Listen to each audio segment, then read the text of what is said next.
Okay.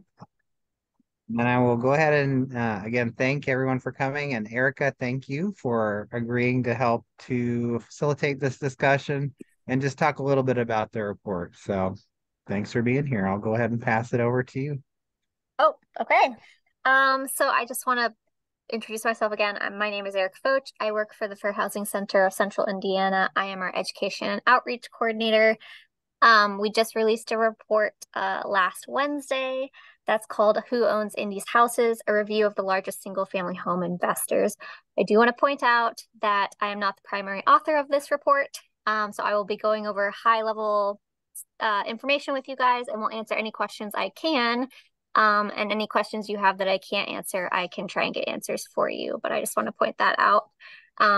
The person I would have preferred to have to handle this is not in the office today. So you guys are stuck with me, but I'm happy to be here and excited to go over some of the findings from our report.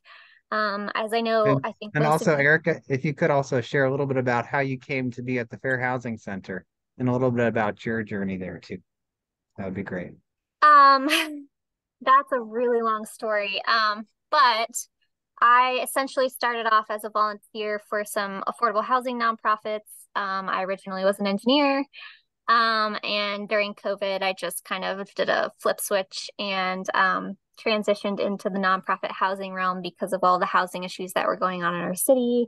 And I wanted to be a part of trying to address them and trying to get it to a point where everybody has access to safe, affordable housing. So that's how I ended up at the Fair Housing Center. I am super excited to be here. I love the work that we're doing, and part of our mission is to educate the public on housing issues and how they play into the fair housing realm. So, fair housing is all about housing discrimination, right, based on the protected classes. We have race, disability, national origin, religion, gender, having children, those sorts of things. So, all of the reports that we issue are on major housing issues going on, but we always relate them back to how they disparately impact one or more protected classes under fair housing laws. So this report, we specifically focused on investors. I don't think anybody on this call is surprised.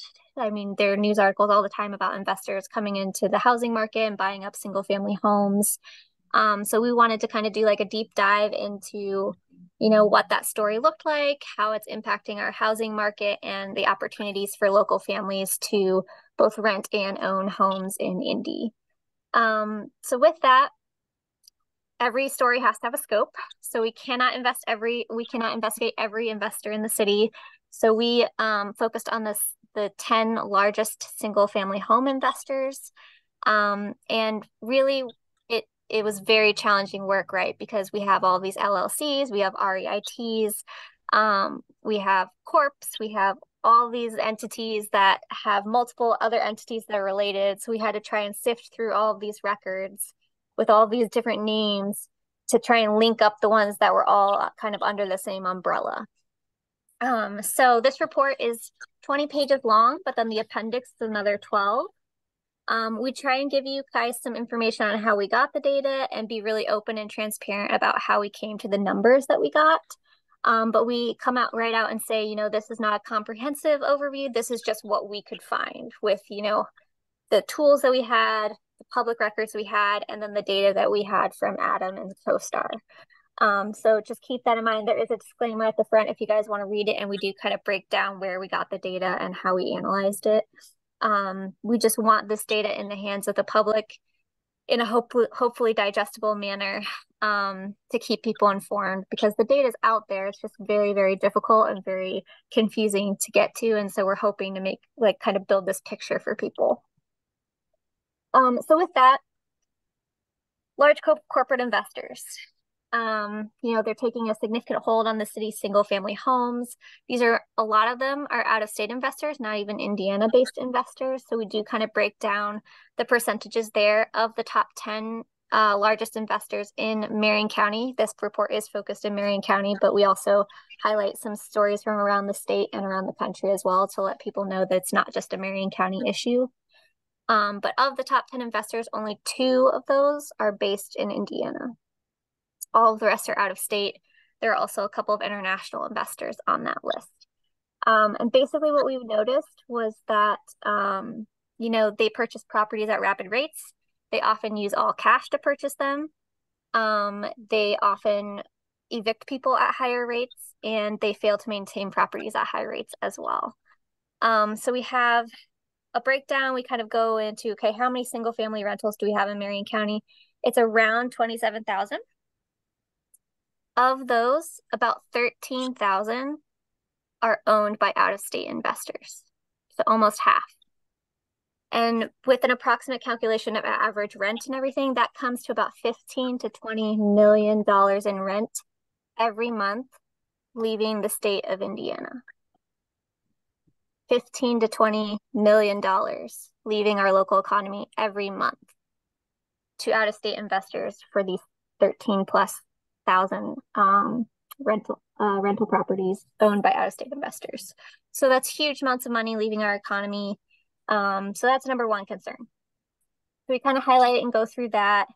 And then we kind of look at, okay, so we dive into like how the corporations are formed, the LLCs, REITs. I'm not really going to get into that. You guys can read that section of the report if you're interested in how they hide themselves and divide up their interest in their earnings. But essentially, what we have is we have these people who don't have any interest in our local communities, right? They're buying up property and they're not here. They're not in our communities. They're not invested in our communities. Sometimes they leave the properties vacant, right? They're just buying it when it's dirt cheap, leaving it vacant until they can make a profit on it. So we have a lot of empty homes. In fact, Indiana, I believe, yeah, the highest level of vacant investor-owned houses was in Indiana at almost 7% vacancy rates. So that's 7% of the homes owned by out-of-state investors that we can't put families in because they're just sitting there vacant. So everybody, I think, has driven around the city and seen those properties. We also noticed that they evict families at higher rates, right? So eviction rates have, we've seen those skyrocket kind of since COVID. But the percentage of evictions per out-of-state investors is just so much larger than your locally owned mom and pop owned rentals, as well as even some of the Indiana-based investor rentals. So we kind of go into that. We dig into, number of eviction filings as well as locations as well. And then really it's just about looking at trends. So in Marion County, for all rental properties, eviction filings increased 30% from 2021 to 2022. So we have 30% increase in evictions. However, for the 5 largest out-of-state investor companies, eviction filings increased by 136% in that time frame. Okay, so that's 4 times as much as all other property or rental property eviction rates. And then if you break that down by location, we found that eviction rates in neighborhoods or zip codes of color were substantially higher than those in predominantly white zip codes. So for every 1 eviction filing for every 3 in zip codes of color, but only 1 of 5 in predominantly white zip codes. So that's a pretty substantial pattern there as well, which plays into fair housing claims as far as disparate impact with respect to race. So that's kind of the eviction crisis and how that plays into investor-owned properties. From there, we kind of go into looking at property maintenance. I think, investors have historically made the news for not keeping up their properties and not having like local property managers that people can contact when there are issues with their property. So it's hard to get a hold of them and they're slow to react and slow to keep their property up to code. So we kind of wanted to dig into that and see what we could find. We used Marion County Public Health records for that. And according to the Public Health Department, between the years of 2021 and 2022, there was actually a 6% decrease in the number of code violations for all single-family home rentals. However, for the large single-family home properties that are investor-owned, there was a 6.2% increase in violations. So while code violations were decreasing on a whole for single-family rentals, they were increasing for our investor-owned rentals. And we have to keep in mind that these are just what's reported to the health department. We know that code issues are underreported. People are scared of retaliation, eviction, all of those sorts of things when it comes to housing. So we know that those numbers are not a full picture of that, but still that's very telling as to how they're upkeeping the properties in our neighborhoods. And that's really harmful to the community in general, but also just to our housing stock. So even if a local family were to purchase that house from an investor at that point, how dilapidated is it going to be, and how much money is going to need to be put into that to bring it back up to a livable condition? So let's see. Where do we go from there? So we look at the investors as far as code violations per unit, but then we also look at it as volume per neighborhood because it's very important to understand the story of how much influence the lack of their maintenance on property has on the blight of an entire neighborhood. And so when we do it on a per volume basis by neighborhood, it shows that, you know, a few bad actors can account for a significant amount of blight in an area and substandard housing. So, for example, if you have a community where, you know, a certain investor has 25% of the homes and they aren't upkeeping any of them, 25% of the homes on that block are falling into disrepair, and that can substantially affect an entire neighborhood or community.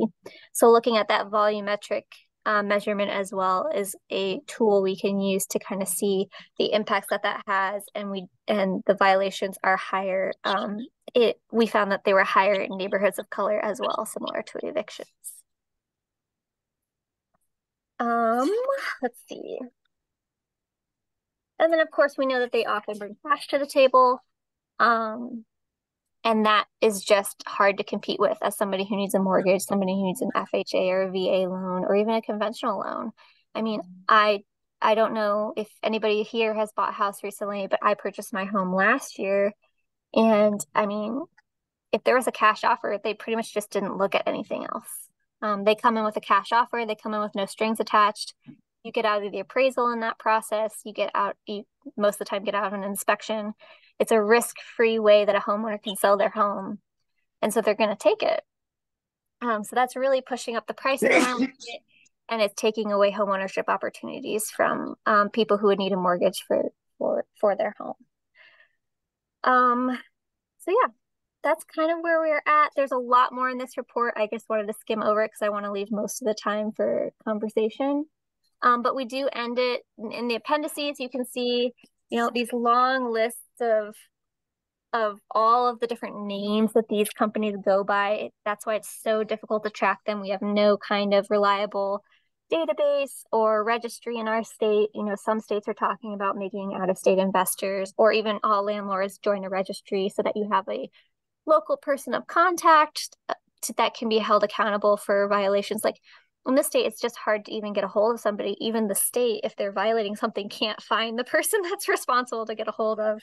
I think we saw that with a property in downtown Indy last year when the utilities were being threatened to turn off. It was a nightmare to get anybody to respond and to solve that situation. So, you know, in many cases, like American Homes for Rent, we have 23 different names that they're going under. Cerberus, we have, you know, almost 30. We have almost 30 for Progress Residential. So that's all of that complicates understanding the picture, and it works to their benefit. So at the end of our report, we do have some policy recommendations based on things that other states have proposed or are trying to try and help you know, maintain our housing stock, help our renters who are renting from these out-of-state investors, and to help with the transparency and accountability, so that, you know, these people who are owning these rentals can be held accountable to basic habitability standards and the treatment that they have of their tenants. So very, very high overview, but I do want, you know, as much time to be with discussion amongst you guys of maybe what you guys are seeing, if you're noticing other things. You know, we can't cover everything in a 20-page report. In fact, every time we start a report, we're like, oh, we're going to try and make it 5 or 6 pages so it's very readable, and it always ends up like 20 to 30. So even this, we were like, we have so many other things we could cover, but we're going to focus on, you know, evictions, costs, maintenance, and the things that those top 3 or 4 categories. So the report is free. It's on our website. I can post a link in the chat if you guys haven't had a chance to check it out. Share it with people you know. If you think that there are people who we should be, sending it to or who should be seeing this, let me know and I can make sure we send them a copy. But really, this is just about housing consumers having information and hopefully, speaking with people who have the authority to make changes so that we can see some accountability being forced on some of these out-of-state investors. All right. So that I am not talking anymore. Who would like to start? So what'd you discover? I'm sorry. I'm just curious from the research, what is it that you would recommend as a course of action? Um, so we recommend so in our policy are you talking about policy recommendations, I imagine? Whatever, however you want to answer the question. Okay. Updating our state's rental licensing and inspection requirements, adding accountability and transparency for ownership when it comes to all landlords, but especially our out-of-state and investor-related or investor-owned properties. Advancing right to counsel for our tenants, providing adequate tenant education programs. But so there was just a lot to do. We really just need to work on tenant protections in general. We see that with the eviction crisis now, and there are, opportunities there. And people are trying things. We have the optional eviction um program that tenants and landlords can enter into to prevent evictions. However, it's completely optional. So we're waiting to see how effective that is. But really, we just need to increase oversight of these landlords, get some transparency out there, and get us access to the people who are truly responsible so that we can track these things. And then when they are violating or are being bad actors or aren't keeping their properties up or are unfairly evicting people, we can hold them accountable. How do we do that? As a community, how do we do that? Well, we would need some changes to policy. So again, I'm sorry? State level or city level or both? So right now, it depends on what we're wanting to do, but a lot of things are preempted at the state level from being able to be enacted locally. So our website, our FHCCI website actually has an entire page devoted to all of the terrible bills that the Indiana General Assembly have right now. If you guys want to check that out, it's called the Bad Bills page. And they basically preempt a lot of potentially beneficial housing policies that we could be enacting here at a local level, but we can't because they have preempted it. I'm going to find that page and put it in the chat for you guys. But it basically goes back to the big one is the Senate bill. Let me try and find it here. Senate bill.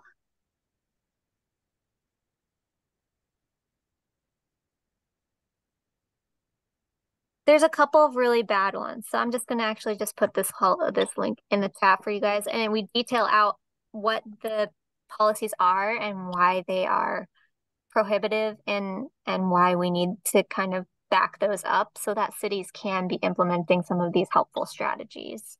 Inclusionary zoning, landlord registries, habitability protections, as well as giving tenants a route to hold landlords accountable. Last Indiana General Assembly, Senator Fatty Cadora had a bill proposed to give rent escrow to tenants so that, when their units became uninhabitable for X, Y, or Z reasons, they could pay their rent into a court-held account until the landlord fixed those things, and then the landlord would then get the rent. A bare minimum helpful tool for tenants to hold landlords accountable to their side of the contract, but we couldn't get it through the Indiana General Assembly. So things like that that kind of even out the power balance between landlords and tenants would be instrumental in cases like this. You see any value in terms of targeting out-of-state landlords? Do you think that since particularly at the state level, the real estate lobby is so influential, do you feel like focus on out-of-state landlords might have more traction on a state in the state legislature compared to all landlords? Yeah, I can't answer that. I don't really know that the politics of the Indiana General Assembly as well as, and I can't really speak to the Fair Housing Center stance on that. But in general, even out of state, in state, these LLCs, these real estate investment trusts, we need transparency. We need to know who owns them. We need to know who the responsible party is. We need to have contact information so that we can hold them accountable. I mean, yes, the out-of-state landlords on the top 10 list are bad actors, but there are bad actors locally as well. And so I really think balancing that tenant landlord relationship with some, checks and balances and getting that transparency out there is going to be key, whether it's in-state or out-of-state investors. I have a question. Thank you so much for your presentation, for everything. Really great information, well consolidated too. And Yeah. for sure, wanted to ask about resources. So you mentioned like this bad bill list. Um, what about like from your standpoint, would you say, okay, for me, I'm actually battling a landlord right now. What about like the resources that are available to tenants right now, would you say is like most useful for people who are representing themselves or things of that sort? Would you have anything to suggest for that? Because I know like small claims court, there's tenant advocacy groups that meet there each week and things like that. There's I'm trying to think of what that's called, like Indianapolis Legal Aid, and there's this and that. But many people have all these, many organizations have all these stipulations and all these issues that prevent them from like representing tenants, and it's really like this big web of nonsense most of the time. And I've been dealing with this since March. So just wanted to ask if there are certain um like paths that you would suggest for those of us who are actually just individually trying to seek have our rights be upheld as tenants. Yeah, so unfortunately, the Fair Housing Center doesn't have any attorneys on staff. Anytime we go to court, we partner with like nationally recognized fair housing attorneys. So we only operate in the fair housing realm. So as it relates to housing discrimination with respect to the seven federally protected classes. Beyond that, any kind of housing legal, um, when you find yourself in a legal situation or you are in court because of eviction or you want to take somebody to court, we always have to refer people to, Legal Aid Society, Indiana Legal Services, Neighborhood Christian Legal Clinic, any of those sorts of avenues, just because we don't have any attorneys on staff to actually help in that. And we don't deal in just landlord tenant issues. We deal specifically with respect to fair housing, unfortunately. So I'm sorry, we can't actually provide those services. That's outside of our jurisdiction, but we always refer people to Neighborhood Christian Legal Clinic. I can find their website if you want, as well as the Indiana Legal Aid Society, but also Indiana Legal Services.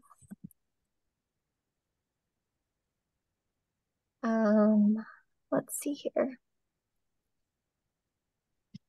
And there may be Thanks. others. Those are just the ones that I am familiar with off the top of my head. If anybody else has other ones that they want to recommend, Please don't be shy. I'm not the only one here that knows about resources. And I'm sure I don't know all of them either. I'd like to ask another question. This will be my last question for a minute. So, if you were king or queen and you were in position to try to address or fix the housing crisis at a national level, what are some of your opinions? Not necessarily. They don't have to be tied to your place of employment, but just your personal perspective about how we can possibly improve the housing challenges in our communities. That's an amazing question. I would love to hear other people's responses to this too. I obviously am new to housing, so I'm sure I don't have all of the best Hey, ideas. hey, the newness is where the fresh ideas come from. I appreciate that perspective wholeheartedly. So for me, I personally, as far as what strikes me as so interesting about the housing issue is that it's not just one issue. It's like this huge mess of multiple issues. And I actually read this amazing article where somebody divided it into like I think 8 different issues, and then they said, some solutions to one won't work as a solution to the other. So it's going to take a multitude of solutions built on top of each other in a very strategic way to get us where we want to go.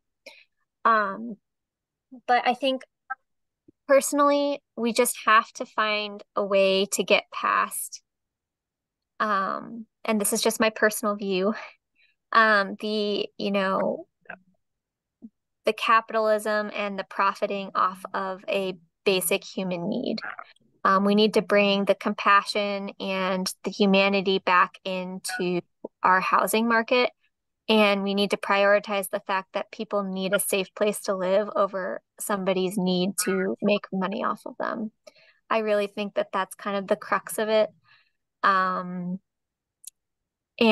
people can disagree with me, and that's totally fine.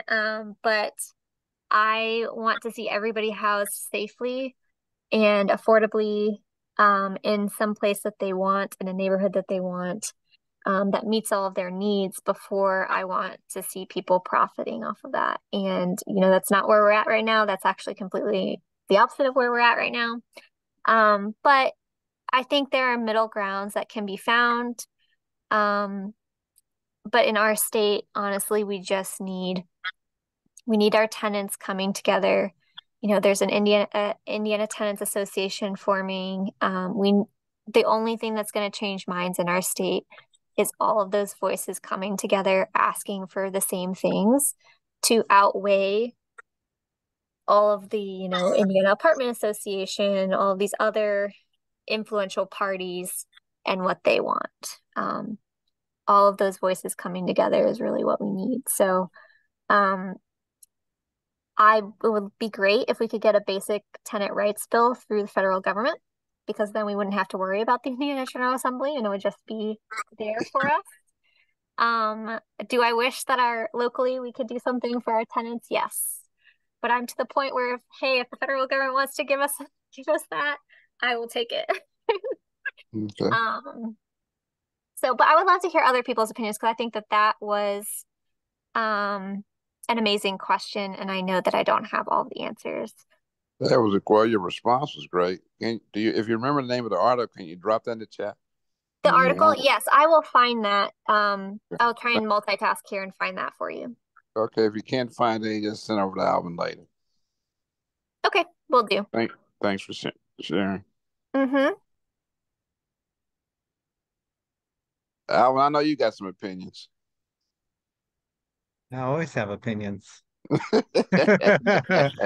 But sometimes my opinions are like, like after I learn enough, I'm like, I don't know anymore.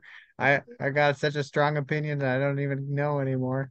I mean, I agree with Erica. It's fundamentally about exploitation, and that's based off of the modern economy, and that's how it was built around exploitation, primarily driven around race and but not limited to race. So, I mean, one of the things that struck me from the report was that particularly how expensive housing has become in all of our neighborhoods. Neighborhoods that were previously like Martindale, Brightwood went from 30,000 average sale price to like 100 something thousand, like in like the span of like 3 or 4 years. And that is like a huge jump in terms of like, people like it's just that it's there's not enough capital in our communities to be able to buy it back within the system as it exists now. Like the people who have the capital are these like companies that are national or local that are able to buy up these properties to extract the wealth. So unless there is, like Erica said, like some national policy and legislation that protects tenants, and at the same time significantly limits how people profit off of housing in a very significant way. And there's some way that, and I can't think of it aside from like major federal investment to move the capital, the assets that are currently held by investors back into people's hands who use it for housing. So I don't know how we get there, but I do think that um, like Erica says, is tangled up more in the kind of society we want to create and live in. And if there is enough of a will locally, nationally to change that, and I just don't know again how we get from A to B or to Z on that, but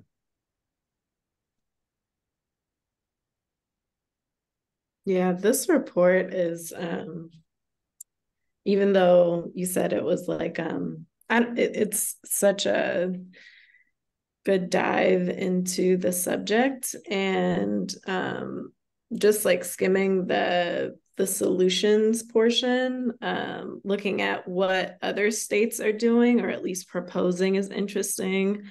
Like in Ohio, it looks like there's a particular Senator Lewis Blessing that's proposing like a monthly tax on entities that own more than 50 single, double, or triple family homes in one single county, which I mean, I know that this report is saying it's not just Indy, it's not just the major metropolitan areas, but the surrounding ones as well. So I'm, looking at the nitty gritty of things, like how, even if we had that enacted, how these corporations could still do workarounds, but like it would be a start to have something that kind of, because right now there's such, I feel like there's this whole movement of people that are like, people, but especially corporations, and people kind of acting like those corporations that are saying, hey, let's buy up a lot of land and make money off of it. And like you said, making housing more of an investment opportunity rather than a right that is just owed to everybody. So yeah, it's interesting seeing what some other places are saying as far as like capping or trying to de-incentivize, you know what I'm saying? Yeah. To take away from the incentive of how much can be made off of these large amount of properties, and then on the flip side of that, making sure that there is affordable housing available, because all like you said, this is doing so much to drive up the prices of housing in areas that were historically affordable places. And that speaks nothing to like the places that have been unaffordable for, a couple or a few generations to like Black, brown, like immigrant, just people that are not as well cash resourced, but like making sure there's affordable housing in like mixed income neighborhoods, which are so important. and just building communities that can be resilient when Yeah, something goes wrong. absolutely. And I think it's important to not overlook like Indiana is one of like the bottom five when it comes to tenant protections, and investors aren't stupid. There's a Mm. reason they're coming here, and it's because they know that the power shift is in their favor, right? If like Savvy has an amazing article on how evictions are basically a business model for Mm. property owners, right? Because they're so fast, they're so inexpensive, and they're so easy to get approved here in the state of Indiana. That's not that's not a coincidence. That is by design. And that is why, especially like the real estate investment trusts, they are rapidly buying and selling to make the most profit, which means evictions will happen fast and quick if it meets their bottom line criteria as well as lacking in maintenance because why fix an AC if you're just going to sell the property soon for a quick turnaround and cash profit. So that's not by accident. And so I think, even just bare minimum strengthening tenant protections will at least slow down the flow or could potentially slow down the flow of investors buying up property here because it's not quite as easy for them to do all of those things that make them so much money. Mm.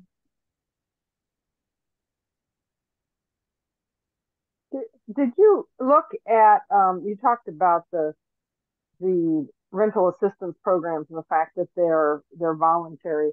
Did you look at the rate of participation of those programs, um, compare them, uh, the larger investors or out of state versus in state or any of that kind of, I don't know how difficult that would be to do, but that was just a question that I had is because I knew of a few people that tried to participate in the program and their landlords just wouldn't do it. Mm. Yeah, so that is not part of this report at all. I mentioned the eviction diversion program on just as an example while I was explaining things, but that doesn't actually come into play in the report, and neither does the rental assistance programs. Um, I believe like not part of the report. I think somewhere along the way we have looked at that. I don't know how it compares between out of state and in-state investor owned properties, to be honest. I love that angle though. And like I said, if we had more pages, I'm sure we would have included it.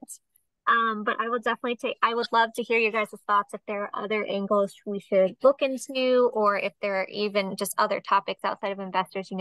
We've gotten we've grown in staff where we can issue reports a little bit more frequently. So, we do a lending report, I think almost like annually or every other year to kind of show the top lenders and who's lending to people of color and who's not. We did a neighborhood change report, which went into foreclosures, gentrification, and those sorts of things. And then we also did an evictions and rent gouging in Marion County report a little bit earlier last year.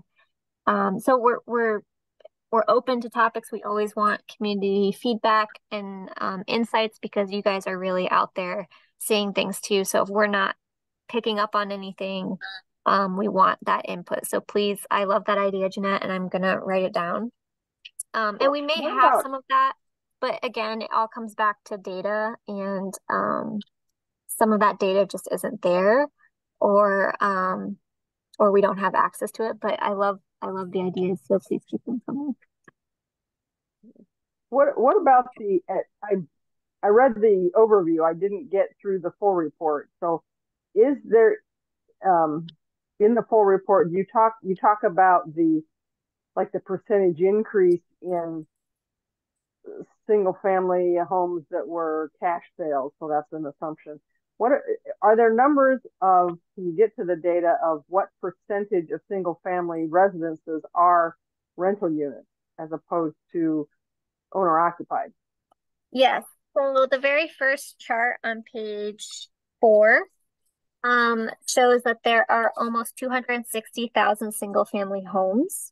Of those, over 49,000 are rentals. So that's about 20% of single family homes are rentals. Of those rentals, about 55% are owned by investors. And of those, about 46% are out-of-state investors. Stephanie, go ahead. One question I had, I think it was the National Low Income Housing Coalition had a report about like the shortage in Indiana of affordable housing. And that was by state, but I was curious. I would love to see how the numbers of homes that are owned by these out-of-state investors compares to Indianapolis's housing shortage and affordable housing. I'm just curious what that looks like if we have access to any of that. Are you talking about comparing the shortage of available units in Marion County to the number of properties investors own? Because I know we have the data by state, but I haven't seen it by county or by city. And yours is by city, which is great. But I was just curious. Yeah, I don't have that number off the top of my head, although I want to say Prosperity, Indiana has that number, had that number, published that number, because I remember seeing a number for Marion County. I'm I just know trying to. that Habitat for Humanity, I want to say like at least 6 months ago, they said it was 100,000 units that they were short. Maybe it was last year. I don't remember where they got the data from. I mean, I could ask if you don't Yeah, know, if you can't find it. I wonder if do you know if that's on the IHCDA's dashboard by chance? I can definitely take a look. Thanks for pointing us in the direction. One thing that this report did for me too is just highlight, as we're looking at the community land trust, that something I've become increasingly aware of is the challenge that we're going to face competing against cash offers. So that really highlights that to me when I'm seeing these huge numbers here. And I can understand from a seller or a seller's perspective, of course, who doesn't want the most income for their home? Like I get that. So that's just interesting. I appreciate you guys' focus on that. And I don't think we should sell ourselves short. I think that people in the community know that this is a growing issue. And I do think that there are sellers who are trying to prioritize selling their home to a local family. I know that that's not something everybody can do or wants to do, and that's fine. That's their choice. It's their home. They can sell who they wish to. But I know that there are people who have discussed that. And I think just spreading the word about this issue, because some people, it's probably just not on their radar. Not everybody works in housing. Not everybody gets the housing articles coming across their desk every day like I do, where it's just like obvious to me that this is this huge issue. So I think just like having these conversations with neighbors, with coworkers, these concerns and raising them so that if they are going to sell their home and if it's something they want to choose to do, they can prioritize attempting to sell their home to a local family. Now, you never know, right? Because there are levels of discretion and anonymity among that process, but they can try. I mean, the biggest tip off of an investor purchase is an all cash offer, but there are some individuals who can do that. So it's not like a foolproof method by any means, but I really just think spreading the word and having these discussions with, people close to you and people in your neighborhood will help, at least a little bit. So yeah, I don't know. I haven't found, I'm trying to look on the IHCDA's dashboard and I haven't gotten there yet. I'm sorry. But I know that number. Thank you. Yeah, if you happen to come across it, I can shoot it our way. But I just was wondering how that compared. I'm curious. Thank you. Thank you.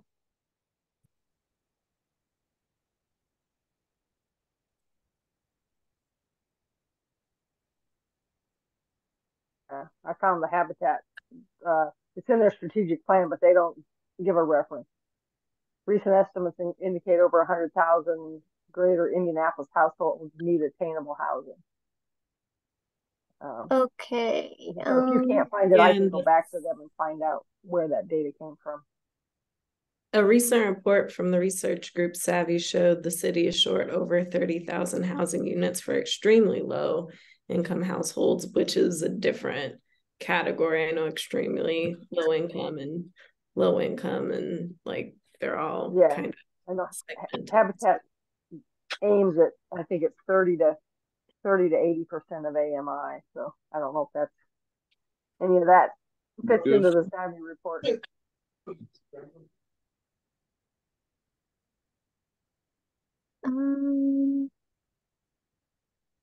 Yeah, I'm not seeing it on the dashboard, but I know I saw it somewhere. I'll keep looking for it and I'll let you know, Stephanie, if I find it. Um, all right. Any other questions or suggestions or topics that you think we should look into?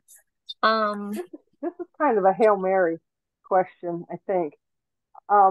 If there's any way to connect this with the the texts and the postcards and the whatever I get, and I'm sure other people who are homeowners get the, hey, we're looking to buy property in your area. We're going to make it really painless for you.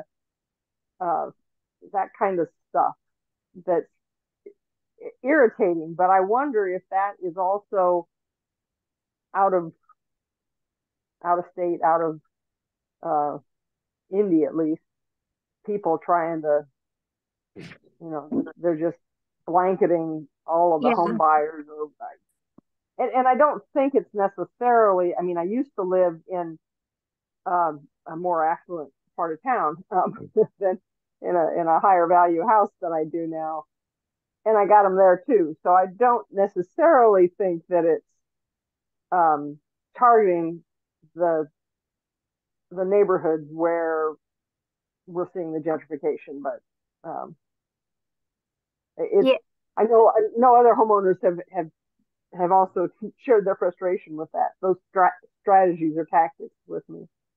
Yeah, we have seen those, and I mean it depends on who it's coming from, obviously, whether it's an out-of-state investor or not, but it is something that's on our radar and something that we are investigating for potential fair housing claims. But really, even if it's not a fair housing issue, it could still be a housing issue. So we like to keep an eye on those things, and if we could pull fair housing into it, great. If not, we can pass it off to another organization. But that is definitely something that's on our radar because I get those all the time. I get texts from my brother's house and I get calls from my parents' house, and I'm we doing get it for my house. we get contacted about houses where we have never even lived or owned. And this is like, on Gifford. No, we've never even lived there. I don't know how you got our name connected with that property. But, Oh, I haven't had that, but well, actually, I haven't. My husband has. Periodically, that's more than once. So. Is there anything that you guys think like maybe we missed out on an opportunity in this report, or we missed a key factor as part of like the effect that investors have on our neighborhoods? I would just be interested in hearing about it. Just because, we do what we can, but we also don't want pages to be 50 for reports to be 50 pages long, but I'm just interested from a housing advocate standpoint.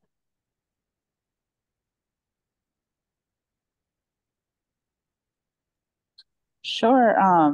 Something that comes up for me is I remember there was a call, I believe in this series where someone was talking about how there are certain investment companies that um, are like known for um, what do they do? Maybe you can help me out. And they basically like buy the property.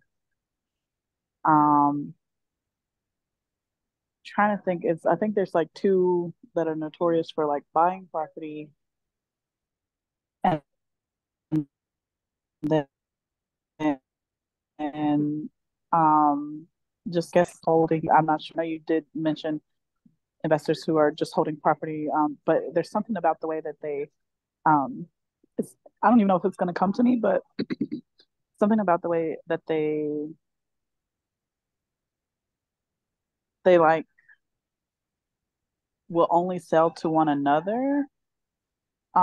Like they're kind of like, Yeah, I remember what you're talking about. That yeah. was what I think Stephen Meyer brought the idea that investors were like selling houses to each other to raise the Mhm. comps in the neighborhood, the real estate comparables to increase the value of their properties by selling it between their own companies to throw off what the appraisal looks like. Yes, So that's exactly So what, we don't yeah. deal with that issue directly in this report, but we do go into the fact that just investors being in the market raises comps and raises yeah, rental prices as well as mortgage prices for families. That is not an issue I was aware of. I'm not going to say that that's not an issue that our executive director isn't aware of because she has been in this business way longer than I have. But I'm making note of it, so thank you for bringing that up because that would be something if we wanted to do like an add-on to this report, which we've done similar things where we'll add like just a couple of pages on as like an amendment or whatever. I'll just make note of that in case it's of interest or in case we have. I don't know how you would go about tracking it, but if we can find a way and have the awesome. resources, at least I'll make note of it. Thank you, Aprili. Yeah, thanks, Aprilia, and thank you, Erica, for sharing. I mean, I found the report and the discussion tonight really informative, making me think more. So, I also, oh, Em has one last question. Go ahead. What inspired you to be an engineer? She's laughing. Um, I love solving problems. I love working with my hands. I love physics and math and computer science, and that's exactly where I ended up, everywhere I always desired. And I would still be there it was about if it was a people-centric universe with real innovation and change in mind for bettering the world instead of, you know, padding people's pockets. So, I used to uh, be an engineer too, and I ditto your response. What kind of engineer? I was a simulation engineer, so it kind of went with mechanical engineering and computer science. Where'd you go to school? Purdue and U of I. Hey, right on. I can feel Purdue all over you, girl. Thank you. I appreciate you. Thank you. Awesome. And thanks again. And again, I just want to thank you. Erica stepped up like very last minute to help us with this program. So Yeah, so I hats off to apologize you. because we could have had somebody more experienced. Oh no, you did great. So I also want to pass it to Amani, who is going to share with us about next month and the Oh, book discussion, if you are okay. prepared. So the book that is that we have coming up down the pike is this one right here. It's called Just Action. It was written by Richard Rothstein and Richard Rothstein's daughter. Same author, well, one same author, then The Color of Law. And it goes into, I need to, I'm still getting into it, but it goes into solutions for the way that housing in this country has been largely based on excluding communities, particularly Black communities, from wide swaths of the housing market, creating very segregated neighborhoods with very different resources available. And yeah, so it so far it goes not just into like broad overviews, but also very pointed examples and stories about how people bridge gaps, build coalitions, build community.